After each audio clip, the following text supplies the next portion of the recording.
어떡하지?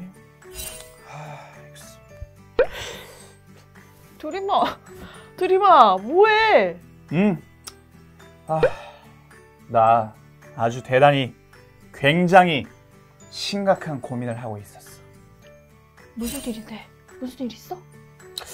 이 모자를 쓸까 말까, 이렇게도 쓸까 이렇게도 쓸까 야, 고민하고 모자 있었어. 쓰는 걸로 뭘 그렇게 심각하게 고민까지 해? 나 날이 생일 파티 가기로 했는데 거기서 내가 제일 멋있게 보여야 된단 말이야. 난 멋쟁이니까. 날이 생일 파티인데 왜 네가 멋쟁이가 돼야 되는지 모르겠네. 거기에 많은 친구들이 오게 될 텐데 거기에서 내가 제일 멋있게 보여야 돼. 세움이, 너는 멋쟁이들의 삶을 몰라도 너무 모르는 것 같아. 드림아, 멋쟁이로서의 삶을 고민하기 전에 너 하나님의 사람으로서 어떻게 살아야 되는지 고민해 본 적 있어? 그야 당연히 없지. 어떻게 살아야 되는데? 에휴, 너 그럴 줄 알았다. 목사님이 알려주실 거야. 목사님을 불러보자. 목사님! 우리 드림이랑 세움이가 하나님의 사람은 어떤 삶을 살아야 했는지 궁금했구나. 우리가 가진 질문에 대한 답이 사사기 13장에 나와요. 목사님이 말씀을 한 구절 읽어줄게요. 사사기 13장 5절이에요. 보라, 내가 임신하여 아들을 낳으리니 그의 머리 위에 삭도를 대지 말라. 이 아이는 태에서 나옴으로부터 하나님께 바쳐진 나실인이 됨이라. 그가 블레셋 사람의 손에서 이스라엘을 구원하기 시작하리라 하시니. 아멘. 오늘 성경의 이야기가 우리에게 가르쳐주는 진리는 분명해요. 바로 하나님의 사람은 구별된 삶을 살아야 해요. 왜냐하면 우리가 믿는 하나님이 거룩하신 하나님이시기 때문이에요. 이제 이와 관련된 성경의 이야기를 함께 살펴보아요. 사사기는 계속해서 이스라엘 백성이 죄를 짓고 이방 민족들에게 괴롭힘을 받고 하나님이 사사를 보내주셔서 이스라엘 백성이 평안해지는 이야기가 반복되고 있어요. 오늘의 본문에서도 똑같이 이스라엘 백성은 하나님이 보시기에 죄를 저질렀어요. 그래서 하나님은 이스라엘을 블레셋 사람들의 손에 40년 동안이나 괴롭힘을 받게 하셨어요. 이러한 어려운 상황 속에서 하나님은 어떤 사사를 보내주셨을까요? 하나님이 보내주신 사사의 가족 이야기를 함께 살펴볼까요? 소라 땅에는 마노아라는 사람이 살고 있었어요.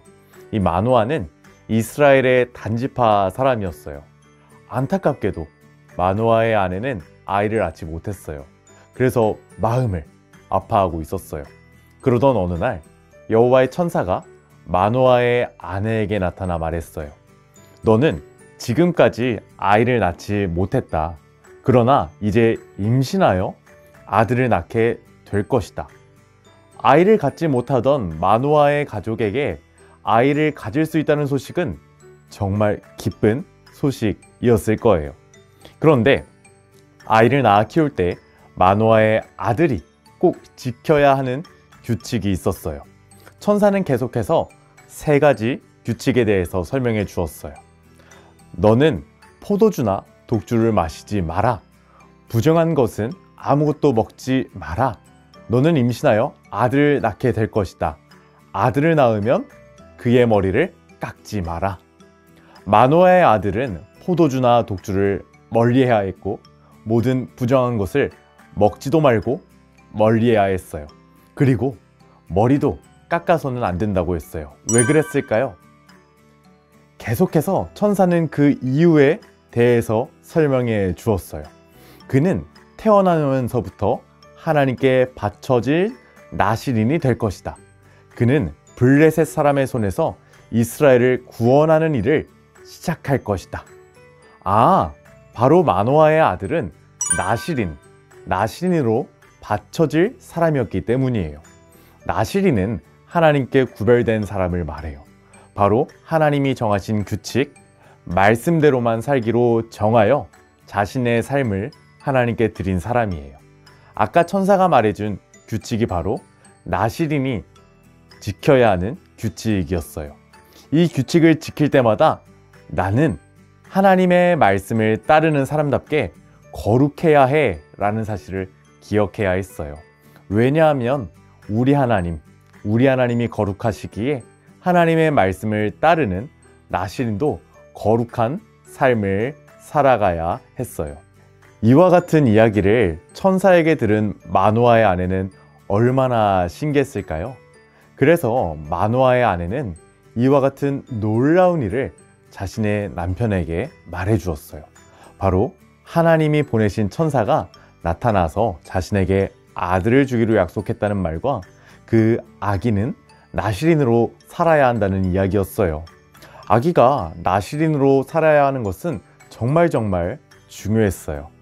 그래서 하나님의 천사는 마노아에게도 나타나서 마노아의 아내에게 전해준 나시린의 규칙을 꼭 지켜야 한다고 다시 한번 말하기도 했어요. 이렇게 태어날 때부터 놀라운 일을 경험한 아기, 이 아기의 이름은 무엇일까요? 맞아요, 바로 삼손이었어요. 삼손은 이스라엘을 블레셋의 손에서 구원한 사사이기도 했지만 그 전에 나시린이었어요. 바로 하나님의 말씀을 모든 순간에 지키며 살아야 하는 사람이었다는 거예요. 우리 하나님은 사사인 삼손뿐만 아니라 하나님의 백성인 우리 모두가 거룩하기를 원하세요. 우리가 거룩하고 구별된 방법으로 살아가는 것은 하나님의 말씀을 따라 사는 거예요. 이 시간 이 사실을 기억하는 모든 가족 여러분들이 되기를 바라요. 이 시간 그렇다면 잠시 화면을 멈추고 가족과 함께 은혜로운 이야기를 나눠보세요. 우리가 한 주간 세상에서 다른 사람들과 다르게 살기 위해 하나님의 말씀을 따라 살기로 결심해요. 그리고 내가 특별히 어떤 말씀을 따라 살 것인지 정하여 가족과 함께 이야기를 나눠보세요.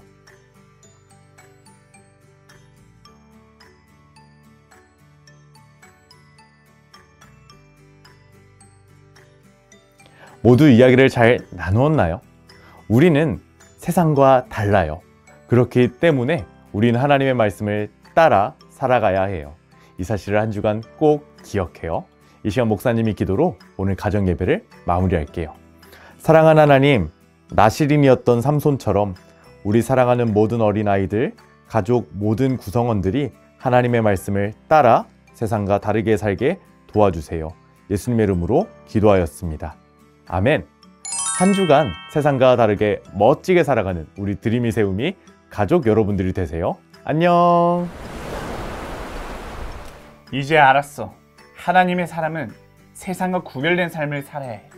맞아. 하나님의 사람으로서 세상과 어떻게 우리가 구별되어 살 수 있는지 고민해보고 실천해보자. 나는 이미 멋쟁이니까 멋쟁이의 삶은 너무나 잘 알고 있어. 그러니까 이제는 하나님의 사람으로서 어떻게 구별되어야 되는지 잘 살아보도록 할 거야.